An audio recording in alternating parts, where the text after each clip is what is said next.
I'm Madison Myers, your neighborhood reporter in McGregor, where one local family is sitting through the damage after flood water rushed into their home. Just one example of damage done by weather this weekend. I think the hardest part is just the feeling of helplessness because you can't do anything to stop nature. The Marshalls have lived in McGregor for almost 20 years.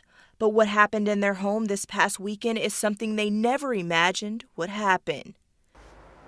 Things like, this is my husband's baby album, and the pictures are definitely savable, but it's very wet and very water damaged. Severe weather and flooding ruining much of the family's belongings.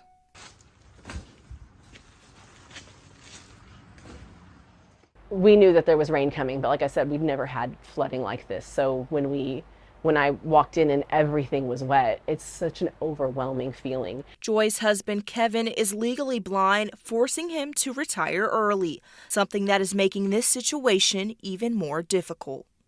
It's a lot, and we don't have a whole lot of anything in savings at this point, because we've been living on one income for about 3 years.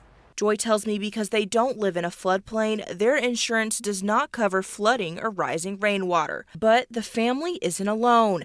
I did some digging and found the Texas Department of Insurance says only about 14% of Texas homeowners are covered by flood insurance. 19-year-old Noah grew up in this McGregor home and tells me this is something he will never forget. It's been stressful to deal with all of that. I mean, there's always going to be stress around losing furniture that you care about or items that you care about deeply. Through it all, the family tells me they're grateful for the help they've already received. Lots of my church friends and friends of mine from the community theater where my son and I are involved have donated to our GoFundMe. It's just been a huge blessing.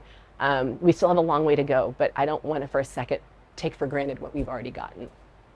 If you'd like to help, the Marshalls have a GoFundMe where they are currently accepting donations to help with repairs. You can find the link to that on our website at KXXV.com. Your neighborhood reporter in McGregor, Madison Myers.